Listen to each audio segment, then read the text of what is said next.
So good morning, everyone.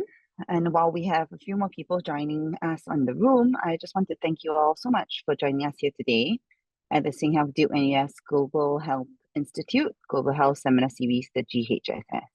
So my name is Evelyn. I'm a medical oncologist from the National Cancer Singapore, as well as the faculty lead for the Global Health Seminar Series.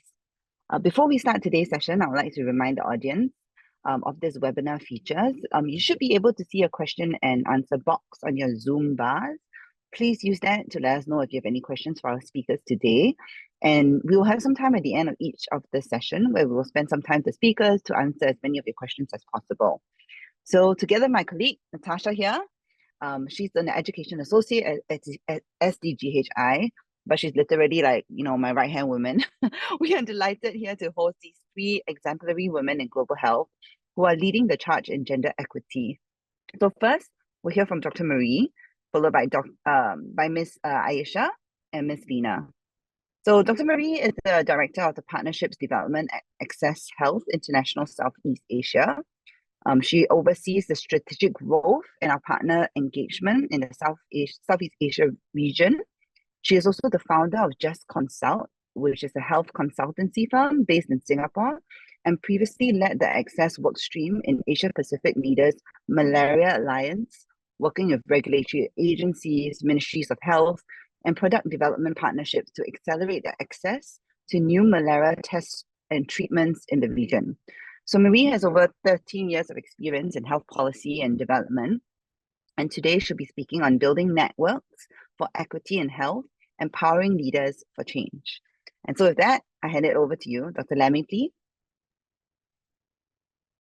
Thank you, Evelyn, and thank you, Natasha. Good morning or good evening, everyone. I don't know where you are calling in from.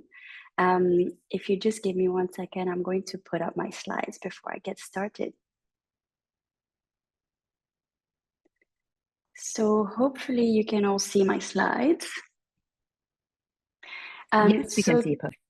Thank you very much. So thank you for the introduction, Evelyn. So yes, my name is Marie. I've been living and working in the Asia Pacific region for 20 plus years now. So this is home. I have the pleasure today of speaking to you and representing the Women in Global Health Singapore chapter, and to tell you a little bit about that, what Women in Global Health does as a network for improving gender equity in the health sector and in global health in particular. So firstly, I just want to say that we're really thrilled to be collaborating with SDGHI on this webinar series. It's a real privilege and an honor.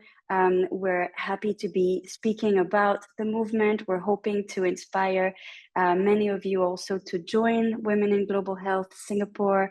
So I'll tell you a little bit more about that. And then I look forward to hearing your questions, your comments, and answering those as best as I can as well. So pleasure to be connecting with you all virtually. So firstly, just a little bit of a background on who is Women in Global Health, or what is this movement? So really the way that we frame it is it's a movement that was basically set up in 2015 as a charitable organization to challenge power and privilege with the goal of reducing gender inequity in health. Obviously, that encompasses many different dimensions.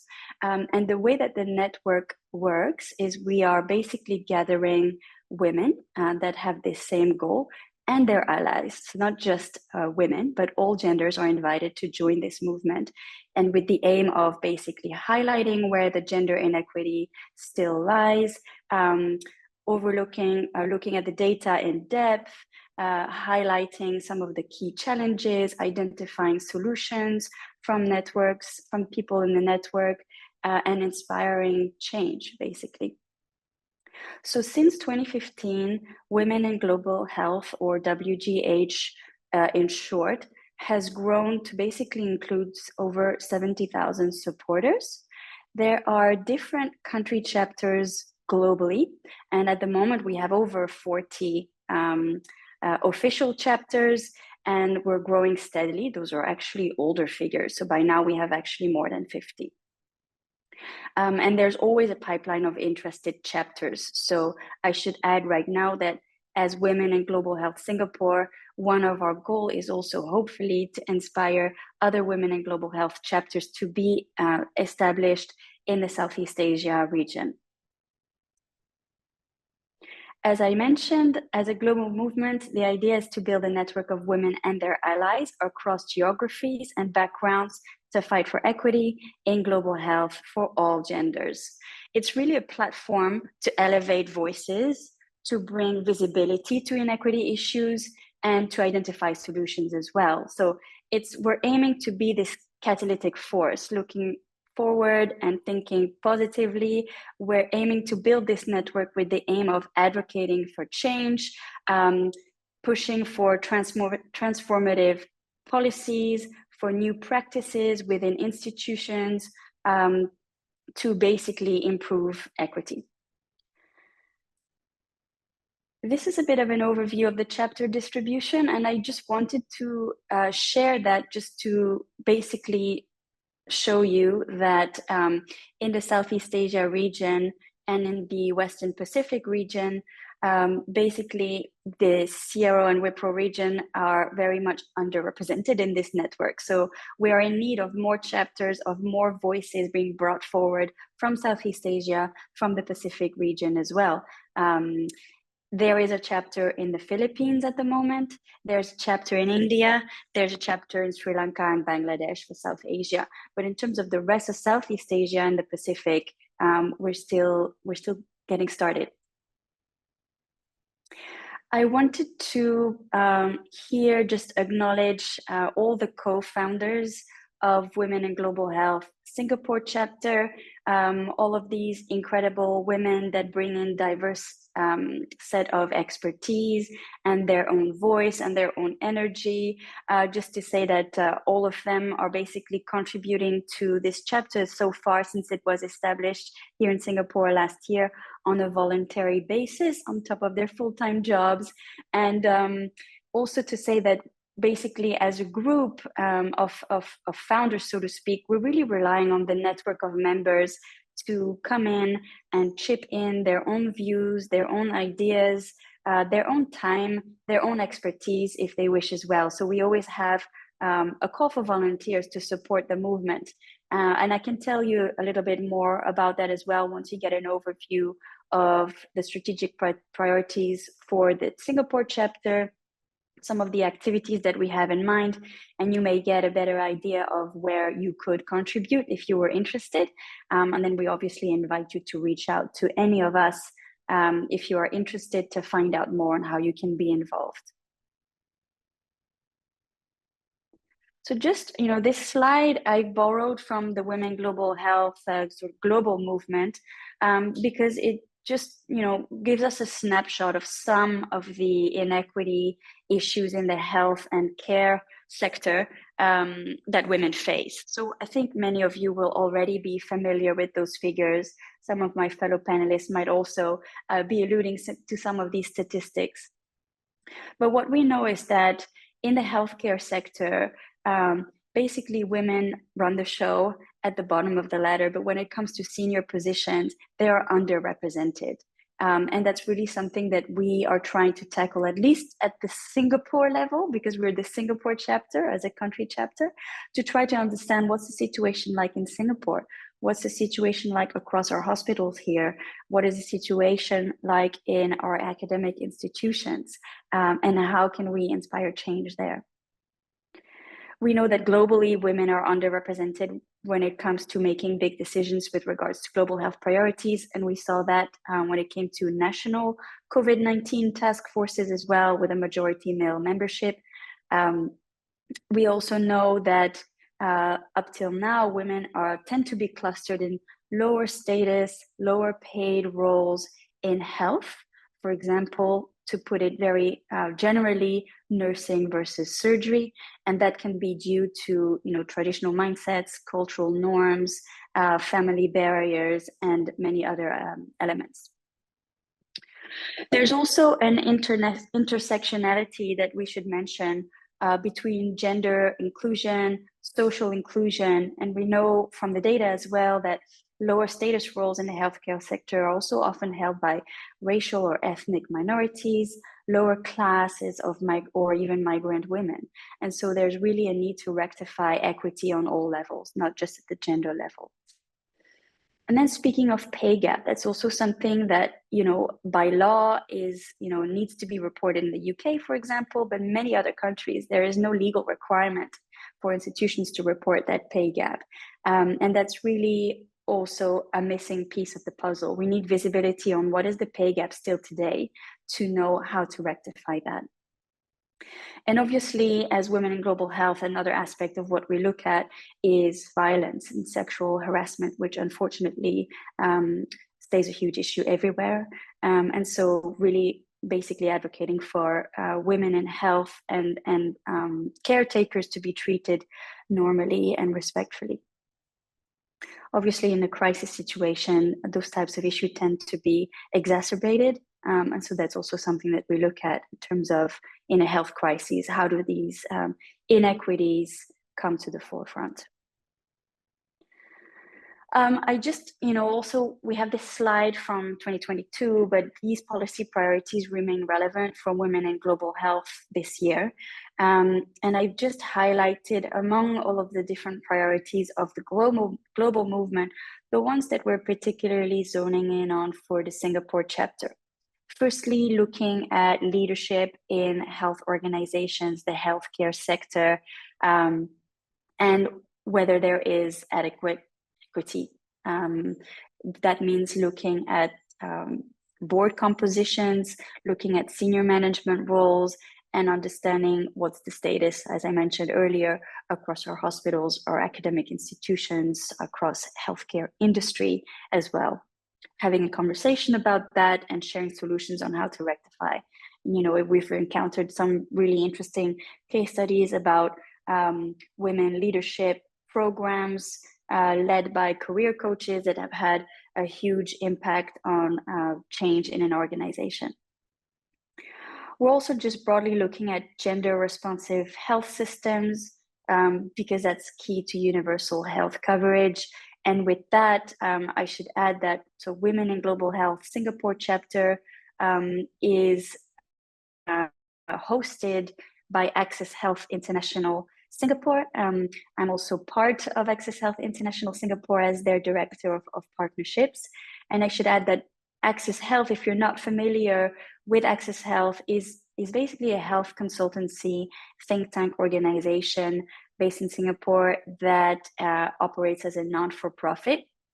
And I mention Access Health because through the projects that Access Health prioritizes, we're really focusing also on prioritizing these projects that are designed to improve equity in terms of access to care. And so we're looking, for example, at the moment, and I'll tell you a bit more about that, on what are the inequities in terms of access to cardiovascular disease, screening, diagnosis, and care in the Asia-Pacific region, and how can those issues be addressed? What are some of the data gaps, etc.? Obviously, in our advocacy, we are looking to support the Sustainable Development Goals and to help Singapore and our community deliver on these global commitments. And I would say, the priority number 10 listed on this slide, building the movement, building an alliance for women, but of women and their allies in global health is really one of the main priorities that we've had for this 1+ year of operations for our Singapore chapter. So I just want to share this picture. This was from our launch event, which happened in June 2013. So that's when we officially sort of kicked off the Women in Global Health Singapore chapter. We had great women and men, not enough, but great women and men joining this launch event. And many of the ones that you see on the screen today are actively involved in the work, either by supporting our communications, our social media outreach, helping us on our research projects, linking us to the SDGHI community to put together this webinar together. And so, I just like a huge thank you to all of the members to date of the Women in Global Health Singapore chapter, because without them, we wouldn't be where we are today. And we're continuing to grow the movement. This is a snapshot, and I'll be speaking to each category a little bit as we go forward. This is a snapshot of what we're trying to do for the Singapore chapter. And there's really 3 buckets. The first one is connect. So I'll be speaking a bit more about that, but we're really trying to be a platform for connections for women and others to find a support system and mentoring opportunities, and really to learn from each other, to share anecdotes, to share solutions, and to find friends. So what we really wanted to do is to establish this network, basically, of people working in Singapore, in global health or in the healthcare sector, because there's not many global health organizations here based in Singapore. But we're trying to basically grow our community as we go forward. Then to advance, so that can be done through research and to providing a platform for different voices, for example, through a webinar like this, with the idea of challenging cultural norms that basically we see perpetuating gender inequity in our system. Supporting organizations towards implementing gender non-biased data collection in their research, for example, or in their leadership initiatives. Increasing visibility of women that are working here in Singapore in global health, so again, through external events, and advocating in different ways through our communication activities or through our event participation, through our publication, for advocating for safe and equal working conditions as well for women in health professions. And lastly, as our third pillar, to mobilize. So advancing women's careers, pushing for greater representation and leadership roles for women, and also supporting, as I mentioned, other Southeast Asian countries to set up their own women in global health chapters. So here I wanted to share with you just a bit of an overview of some of the past events that we've had this year. This is a snapshot of 2024. So we had our launch last year in June. Then we had a bit of a moment to basically grow the membership network, reach out to people, invite membership, and we grew a membership base to almost 80 members to date, which is really great. And since then, in March, we had a first event, which was part of a bigger conclave, which took place in Singapore, organized by Access Health International. It was an event around our global learning collaborative on health systems resilience. And during that conclave, which was over 2 days, we had one panel organized by Women in Global Health Singapore, which looked at experiences of inequity in our members' careers in the healthcare sector. And we invited our advisory board members who are really amazing and have loads of great anecdotes to share. We invited them and also some fellow members to be on the panel to share about their experiences. Then in July, we had a connect session. So we had basically a networking event over wine and cheese, which was really fun and really great way to just build our community. And through that, actually, we heard from other members that really wanted to help us on research, and we were able to just identify new ways of working together. And I overheard also loads of conversation on exchanging tips, job opportunities, etc. And that's really what we want to do more of, these connect events and networking opportunities. So obviously this month we're together on this panel today, and next month we also are co-curating a panel at the Lee Kuan Yew School of Public Policy on the NUS Bukit Timah campus as part of their Festival of Ideas, where we'll have lots of NUS alumni join, also current students and anyone who's interested, with a focus again on leadership and health. So that's something to look forward to. If you're interested, we'll be circulating more information about that You can follow us on LinkedIn and get all that information, or on our Twitter or Instagram. The panel will take place on the 17th of September at the Duke-NUS School. And in October, on the 19th of October, in Bangkok, as part of the Asia Pacific Heart Summit on Cardiovascular Disease, we will have a panel also co-curated by Women in Global Health Singapore, which will look at inequity in access to cardiovascular disease care for women in our region. And here we'll feature Singaporean researchers and experts to talk about what data do we have on this to date. And there will be a paper, and we'll be presenting some of the early findings from that paper, which will also uncover what are some of the data gaps and what data we still need to basically inform policy change. So again, a little bit about our Connect event. I mentioned this was our wine event last July 4th. Just in terms of forward-looking activities, you can always find out more about our upcoming events on our social media channels. You can sign up as a member and receive email reminders as well. We're hoping to have another networking event in November, December. And we're also, as we're growing, I'll just add that in terms of our Connect priorities, we're always looking to grow our partnerships, and that also involves sponsors and sponsors for networking events. So again, a call to the community here.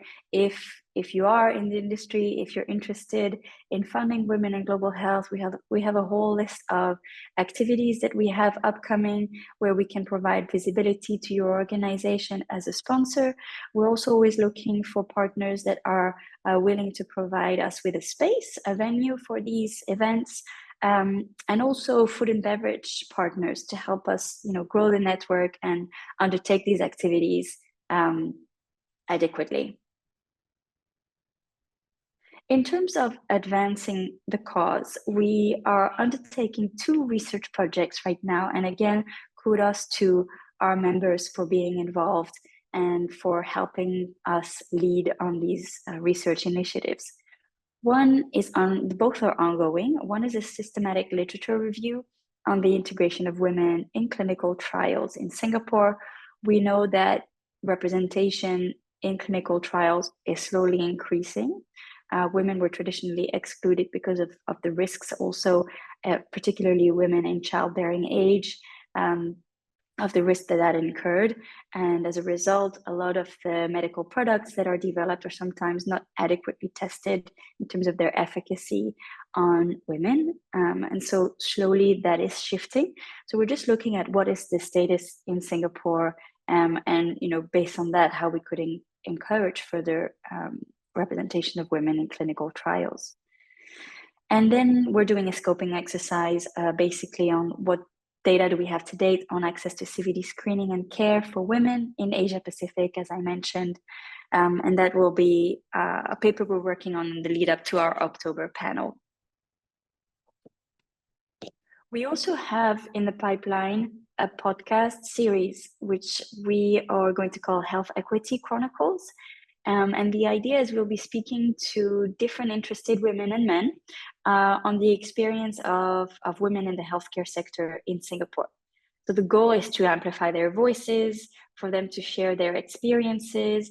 We want to highlight stories that drive change. We want to take a positive spin to this, also look at what solutions these women and men have to propose to reduce inequities in their own sectors. We'll be speaking to educators, implementers, scientists, academics, policymakers as well. And so really, we're hoping to keep this as a really light type of podcast series where hopefully you'd all be interested to just hear and learn and be inspired by the different stories that we're sharing. This is likely to come online in 2025, Q1 of 2025. So again, if you're interested in being part of it as a speaker, let us know. We are always interested to hear from you and to see if we could add you to the list of interviewees for this podcast. Under our Mobilize pillar, what we're also looking at is mentorship. So this is in response to what our members said they'd be interested in receiving. And we're also aware that there are many different mentorship programs out there. So we don't want to reinvent the wheel, add another type of mentorship program, or create something necessarily from scratch.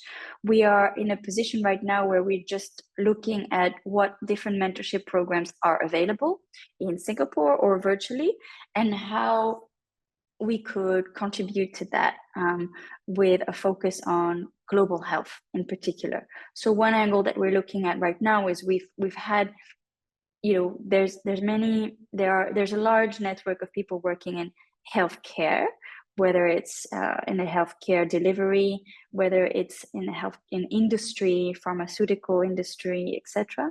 But in terms of global health organizations, I think that field is still very underrepresented in Singapore. There are many questions in terms of, for example, how do I integrate an NGO working in health development in the region? What does that look like? Or how can I work for the World Health Organization? What type of jobs are they interested in?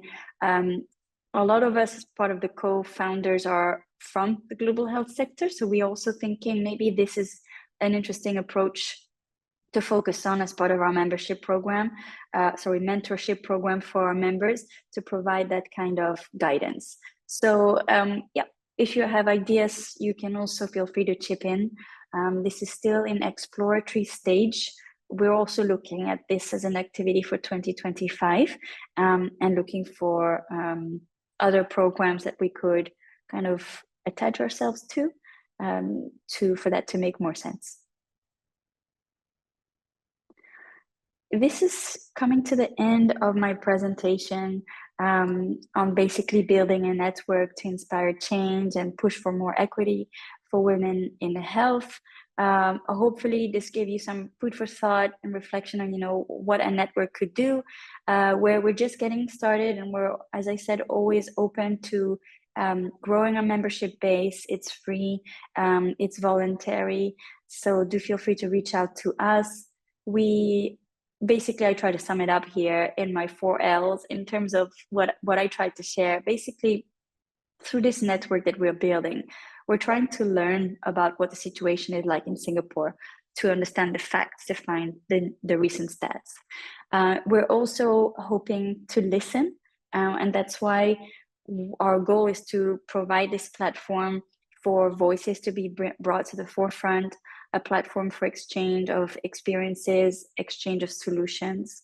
We're, linking people together. That's the basis of our Connect events, of our community building, of trying to find allies as well to join in on our community.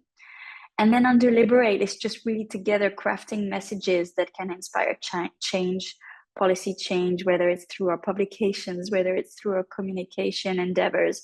And here, again, we're always looking for support to help us share that message. So hopefully these takeaways can stay with you, and I look forward to hearing from you and to answering any questions that you may have. Thanks again to Natasha and Evelyn for curating this session for us, and I look forward to hearing from you all. Thank you. Thank you so much, Marie. That was an incredible presentation. I personally am really excited to get involved more with women in global health. And most of our audience here are actually women, but actually we do have also some men in our audience today, and I'm quite encouraged to see that as well.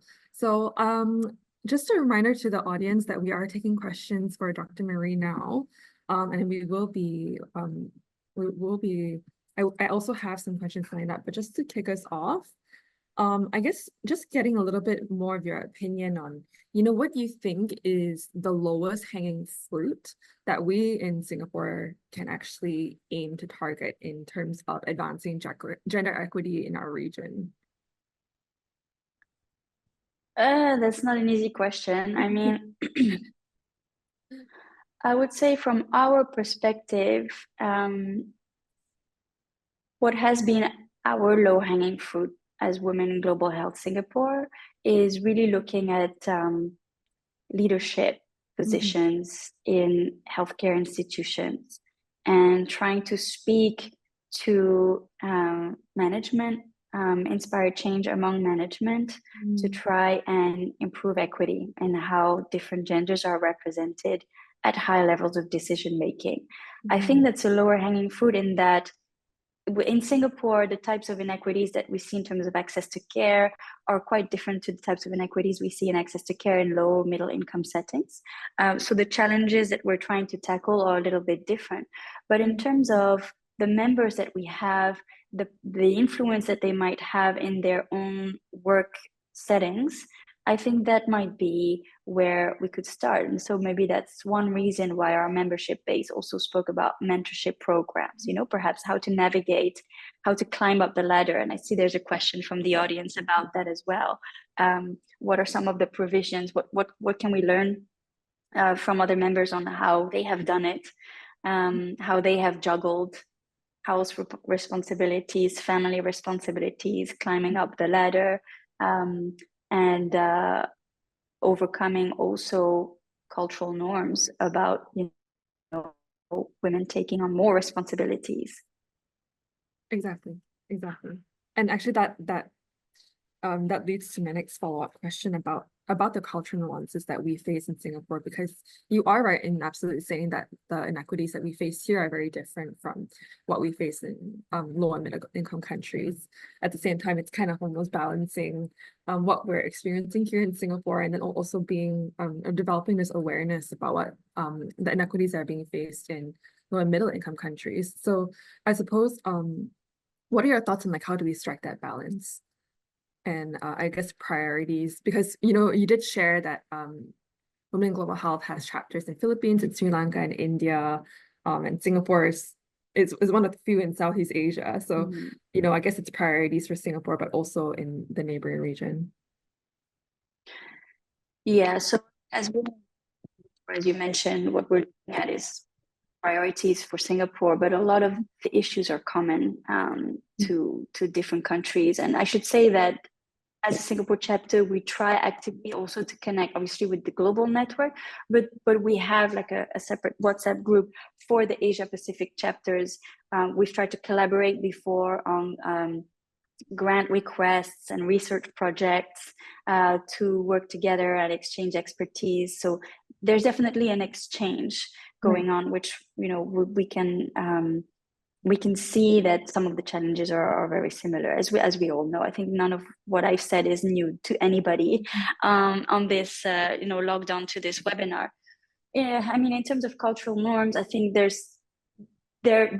we should acknowledge there's a lot of shifts. I mean, in Singapore, access to education across genders is quite equitable. Everybody, most of us have the privilege of pursuing an education at higher level, pursuing a career, and I would say that as part of kind of the cultural barriers that remain the same globally, it's also not just what happens in terms of access to education or access to jobs, but it's also what happens in our family settings, at the household level, in terms of sharing responsibilities and allowing women to climb the ladder in their institutions because they have the space to do that, because the burden of household chores and family responsibilities is equally split at home.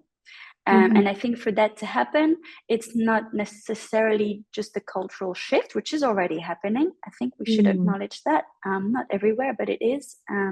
And there's still a long way to go in many settings, but we should acknowledge that there has been progress in many areas.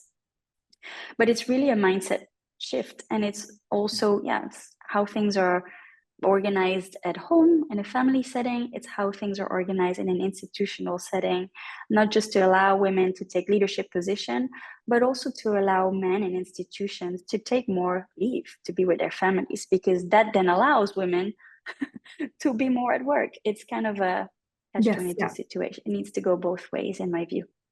Yes, absolutely. And actually that leads quite nicely to a question from the audience on, how do we get the men on board in gender equity, since they are mainly the group that is dominating healthcare leadership.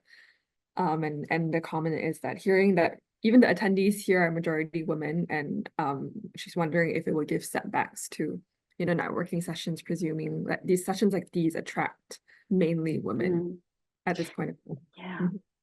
Yeah, and this is definitely something that we're trying to address. And the problem, if you will, is that this movement is called Women in Global Health Singapore, but we don't just want women as part of the network. So how do we make it actually, maybe it's a kind of a communication campaign and kind of task that we should set ourselves to actively try to bring more men to our networking events, because in July there were none.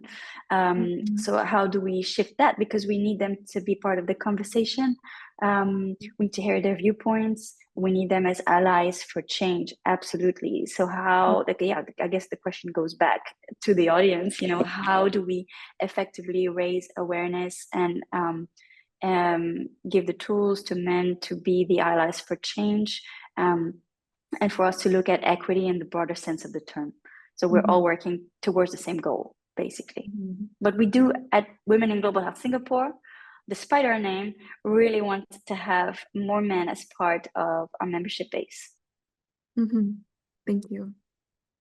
I do want to ask Evelyn to actually just come in here, because she's nodding really a lot No, of I mean, I feel you. Okay, so I've just got a young child, so I hear you, and I and I can feel, I can relate to all the questions that's coming in. But one of the things I was talking to Natasha as well was that, I strongly also feel that at the end of the day, Singapore at the level of the higher middle or high sort of income countries have very different needs as compared to the LMICs. Yet we cannot assume that just because we're in a high income country, therefore there's no inequity in our own country and our own community as well. And I think Nina had also asked this question in the group that, how is this gender equity or this whole equity in healthcare or access to healthcare any different from what we see here in Singapore as compared to the LMICs? And therefore, what should the priorities then be for Singapore, and what can WGH or women in general or anybody in healthcare in general do to help to breach that gender equity that we see in Singapore? Sorry, long question. No, I mean, it's a good question, and that's why I put up the slide on priorities, because it is a massive fight basically to try and address inequity in general. It comes in all shapes and form, and if we look at gender equity, disability, social inclusion at large, there's many different pillars to that. And under Women Global Health as a movement, we're even just focusing on gender inequity, but we should also acknowledge there's so many different intersectionalities. And I mentioned it in passing. We can speak about gender inequity. Sometimes this conflates with disability inclusion as well. And sometimes people face barriers on multiple fronts because of where they come from, because of their income, because of their access to education, because of illiteracy, and because they are women, because of the expectations they face as women, and their responsibilities towards family. So I mean, there's many different things that we could tackle. And so for the Singapore chapter, we really tried, we just put it to our membership base in the form of a survey when they joined in, to try and help us narrow down on what we should look at.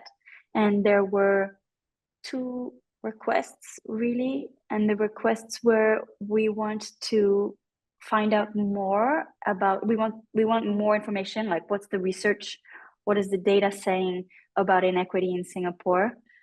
So maybe that's a starting point, really, to understand what are the bigger challenges. And we're starting to look into different disease categories as well, because that can inform change in Singapore and in other parts of the region, hence the paper on cardiovascular disease and inequities in access to care. But in short, what we're prioritizing on, again, it takes us back to the question on low-hanging fruit, is finding out what the data is saying, looking at leadership positions, and looking at an adequate mentorship program for our members to navigate these leadership inequities, to empower them to make change in their own institutions. That's what we're focusing on.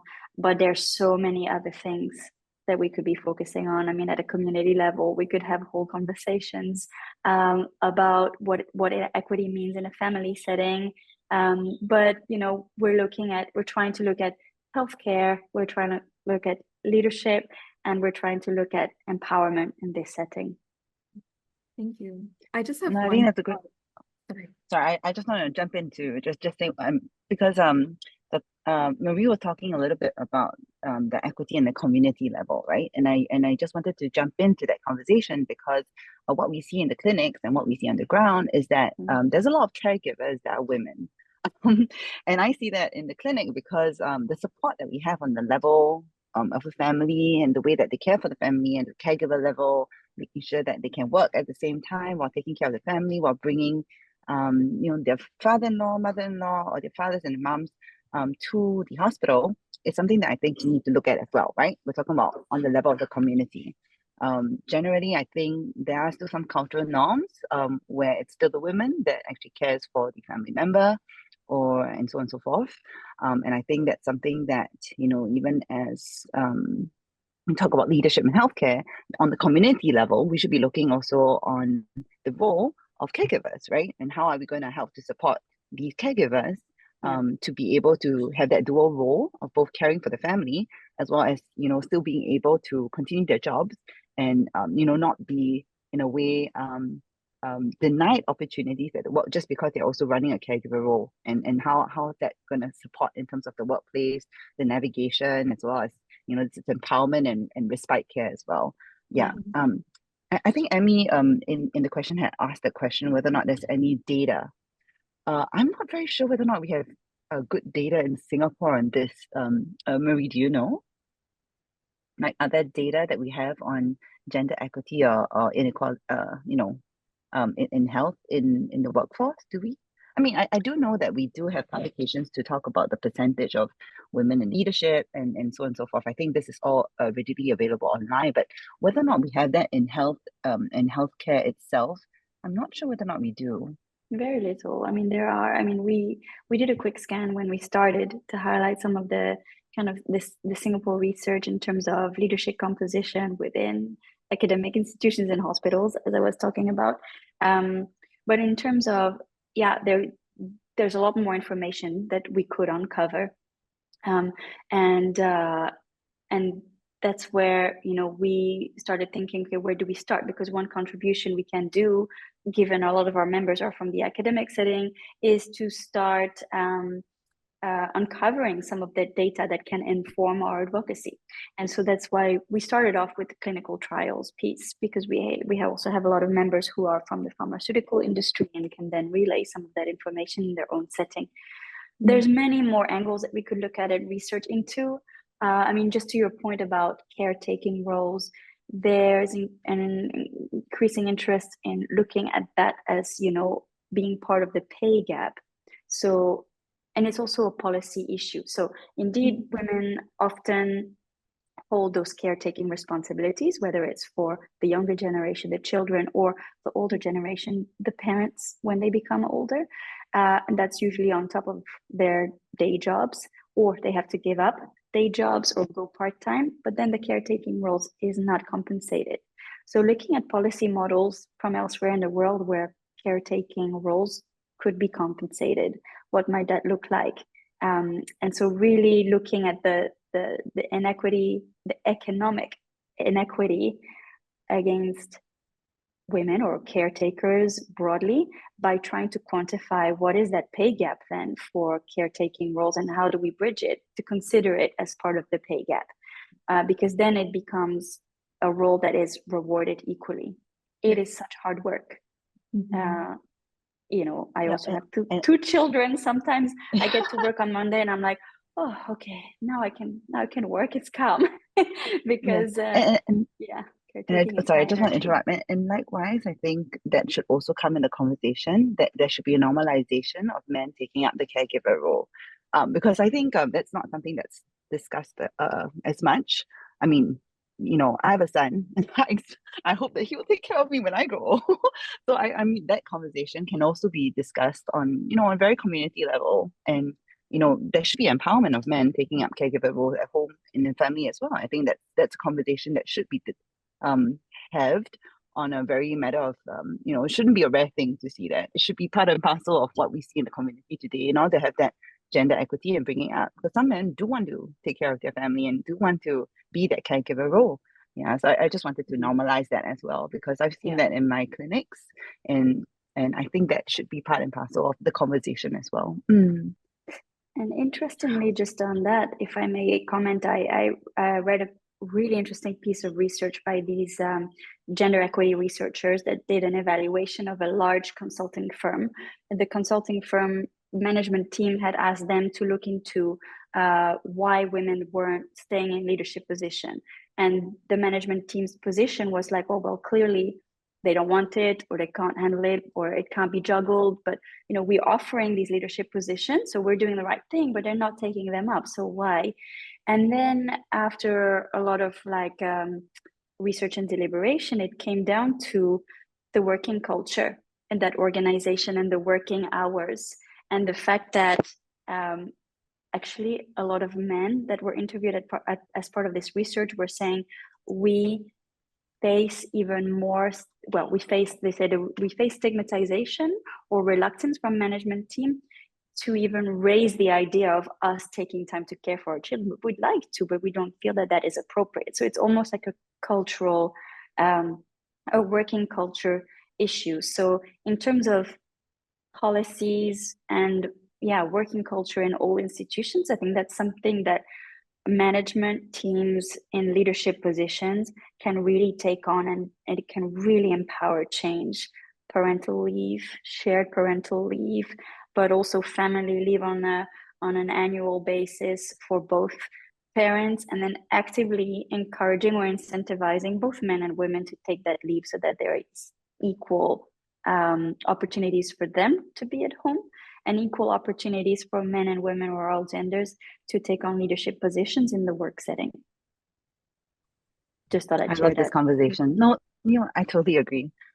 I do see a lot of questions on women in global health, so I want to answer that because so someone asked that he or she's currently not in the field of healthcare, but does want to have involvement in women health in general.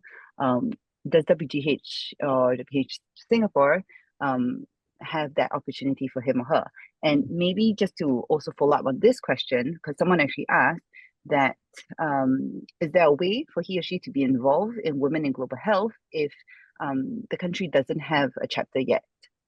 I think these two questions are good, and I kind of just want to make sure that we answer them before we move on to the next speaker as well.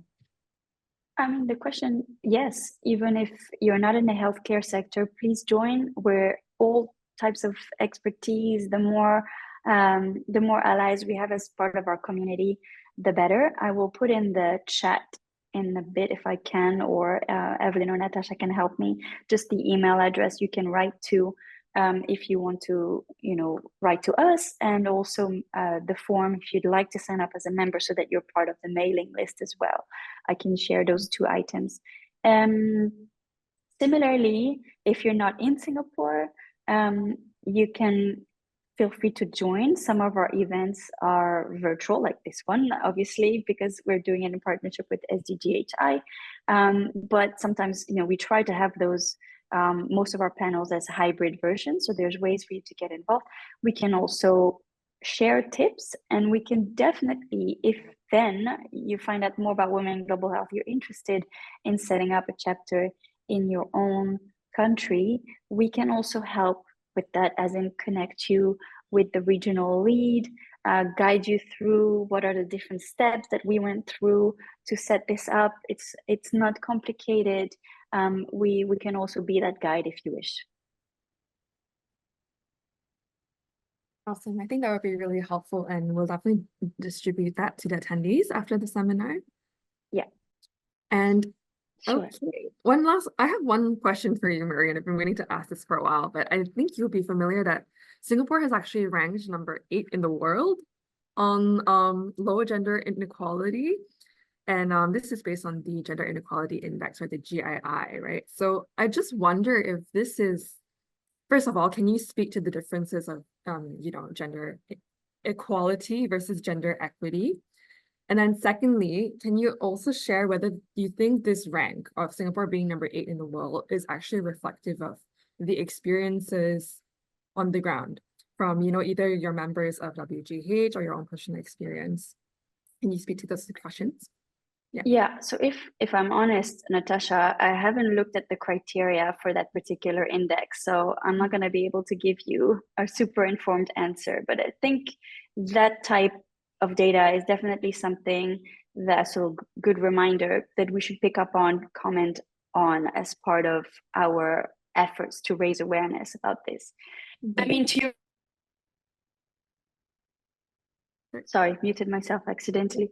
To your question about gender equality, gender inequity, I mean, what we strive for is equality down the line. Inequity is when we're not starting at the same level playing field and we're trying to rectify that situation in very, very kind of broad terms.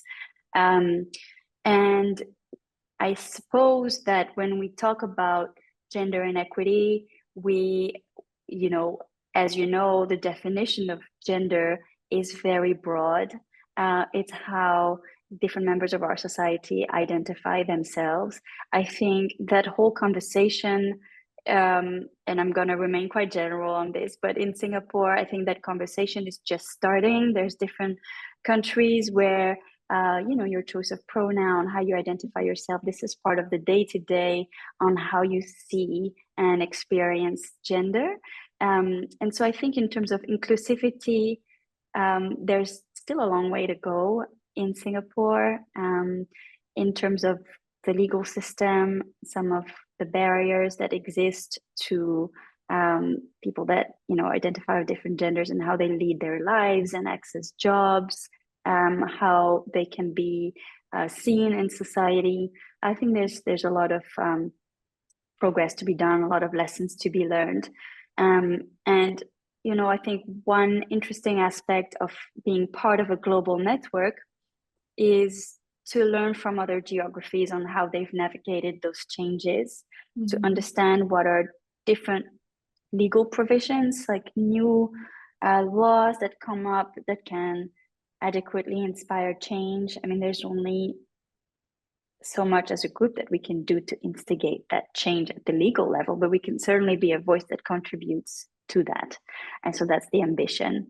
I don't know if I've answered your question, but I think that's those types of indices we should pick up on, reflect, dissect in terms of what was exactly evaluated. And I will make it a point to look at it myself, so that we can have that reflection. Awesome. Thank you so much, Mary. And I think my take home, those 4 L's that you shared at the end, the learn, listen, link, and liberate. I think those are, really important pointers as to what each of us can individually do in our day-to-day lives, in pursuing gender equity. And one more question from the audience that we had was just a comment, actually. She's thinking out loud if women are the ones limiting ourselves, thinking that we are the ones who cannot do more just because we are women. Do you have thoughts on that?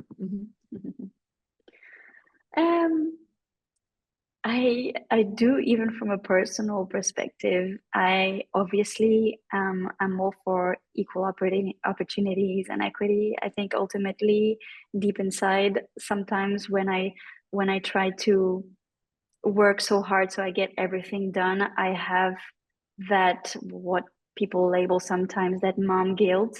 I have conversations where I am married to a man, and I have conversations with him and say, "Don't you have that guilt?" He's like, "No." So I don't know if it's a biological wiring in my case. I think ultimately, the point is that whether you're a man, you're a woman, you identify as anything else, the question is that you're comfortable with your own limitations, you're comfortable with setting your boundaries. And I think for me, that's important. So understanding what your priorities are, how you want to juggle things. And again, it takes me back to the working culture thing. I think maybe one important conversation when we speak about inequity in the workplace is like, can we just review working culture across the board? Everybody needs to have a life outside of work. So can we either make sure that big companies, if they overwork their employees, everybody has to stay at work 12 hours and don't have time with their own families? Can we make sure that they work towards hiring more people then? Because clearly there's a lack of workforce. There needs to be backup, because everyone needs to have that flexibility. In my view, this is my personal opinion. This is not Women in Global Health Singapore chapter, but I feel strongly about that, because then it allows flexibility for everyone. And then, as long as you know your own limits, what you are comfortable with, then you don't have to apologize for anything. You don't have to apologize for saying, actually, I'd rather be with my children 3 days a week and work for 2 days a week of a working week, that is. And same for men. If that's what they really want, then they shouldn't have to apologize for that. So it comes back to the cultural shift, and the working culture as well. I feel like I'm rambling. No, No, I no. totally agree. I totally agree. I totally agree. I totally agree. Okay, I mean, this conversation can be like a whole a separate conversation that we can have for like 1.5 hours, and I can totally, Over share with you. coffee, Yeah, wine and cheese. totally. But we're mindful of time. So I'd just like to really extend a really, really big thank you to Dr. Marie. And thank you very much for all the questions from everybody. Do stay on because we do have a lot more conversations coming on. And once again, thank you very much, Dr. Marie. Thank you so much. Thank you. Thanks both.